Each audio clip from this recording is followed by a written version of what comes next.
Pour qu'un enfant grandisse dans de bonnes conditions, il a besoin de vraiment de bonnes bases dans sa sécurité affective. Il a besoin d'amour parce que c'est grâce à cet amour ressenti qui va pouvoir vibrer dans son corps, qui va pouvoir enregistrer que je suis aimable. Il va avoir besoin de sécurité, hein, bien évidemment, d'être rassuré quand il a peur. Et là, il va pouvoir ressentir et enregistrer qu'il est en sécurité. Mais il a aussi besoin de valorisation, c'est-à-dire quand il a réussi à faire quelque chose, oh bravo, t'as réussi, je suis fière de toi. Et puis même s'il n'a pas réussi, oh t'as pas réussi, mais c'est pas grave, tu as fait ce qu'il fallait et la prochaine fois tu feras encore mieux. Et puis si tu n'y arrives pas, c'est pas grave, je t'aime quand même.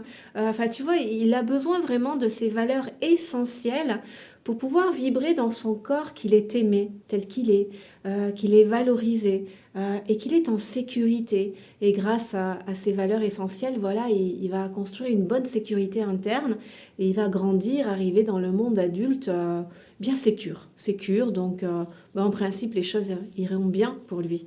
Seulement, voilà, on est nombreux à ne pas avoir reçu ces valeurs essentielles, à ne pas avoir reçu de la tendresse, des je t'aime, de la démonstration affective, de la chaleur, en fait, des câlins. On est nombreux à ne pas avoir été rassurés dans nos insécurités, dans nos peurs.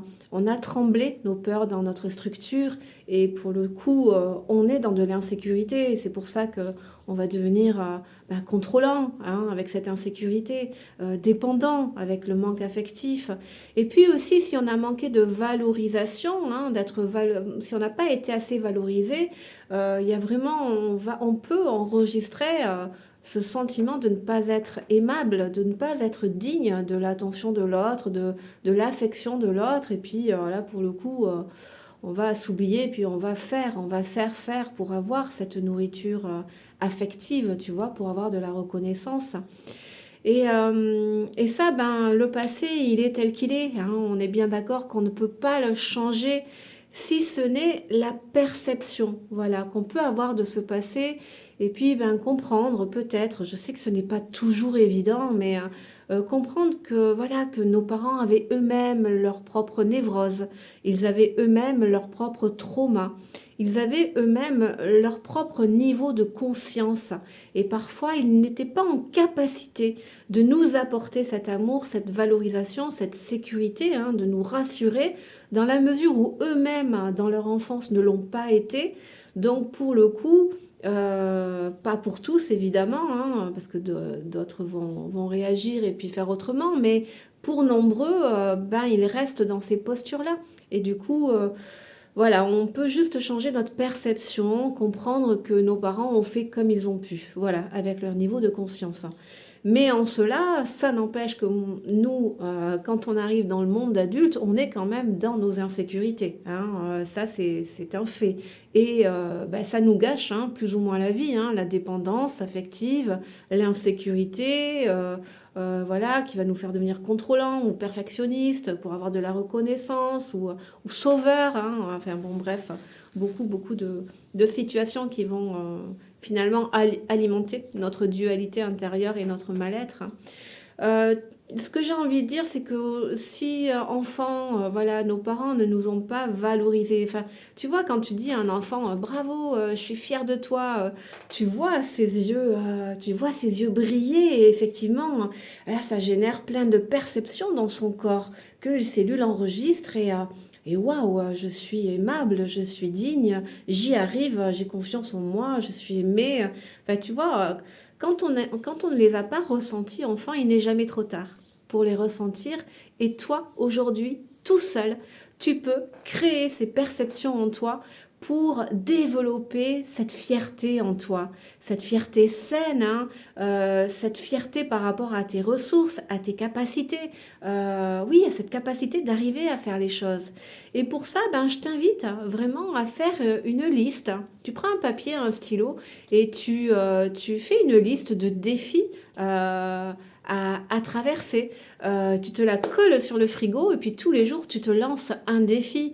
Alors, bah, ça, par rapport aux blessures émotionnelles, par exemple, la blessure du rejet nous oblige à nous taire, à contenir, à ne pas prendre notre place.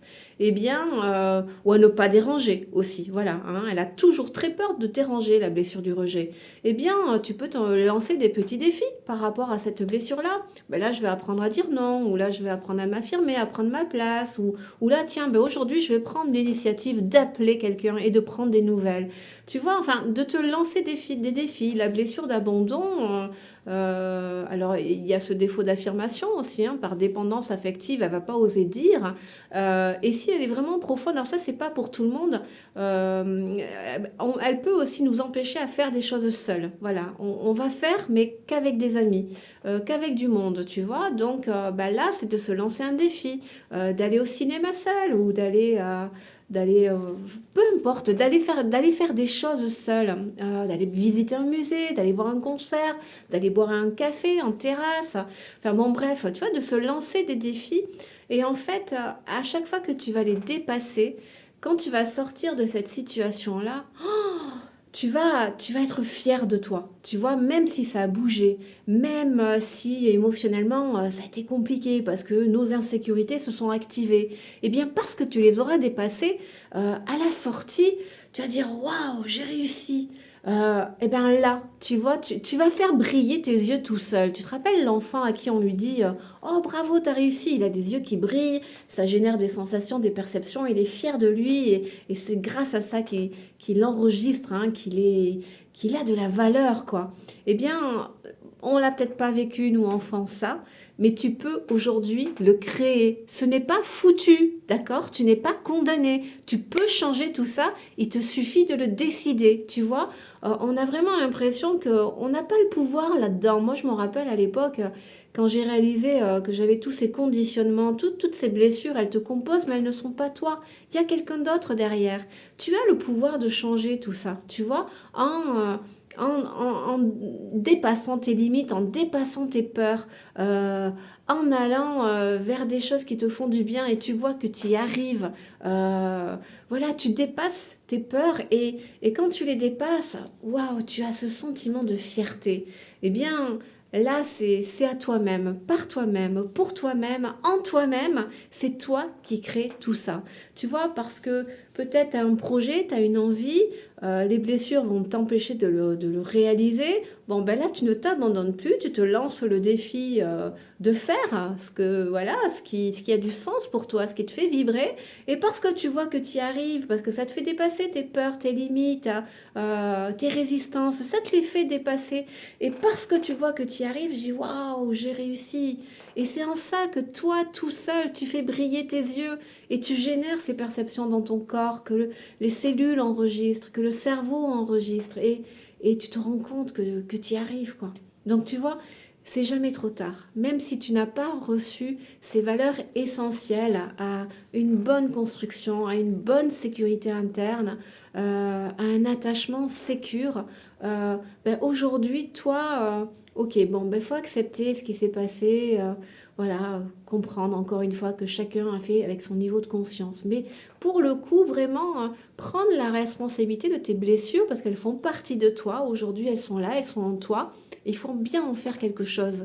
Donc, soit je les nourris en agissant selon leur système de défense, hein, les systèmes de défense qui en découlent, soit au contraire, j'arrête de nourrir ça en moi et je m'écoute et, euh, et j'avance en m'écoutant et en réalisant ce qui a du sens pour moi. Et là, tu vas faire pétiller tes yeux tous les jours grâce à tes victoires et tu vas pouvoir ressentir que tu es aimable, que tu as de la valeur, que tu as des ressources, donc que tu gagnes en confiance en toi, en estime de toi, en sécurité interne, tu vois, et là, tu te libères de tout ça. Donc, je t'invite vraiment à arpenter ce chemin.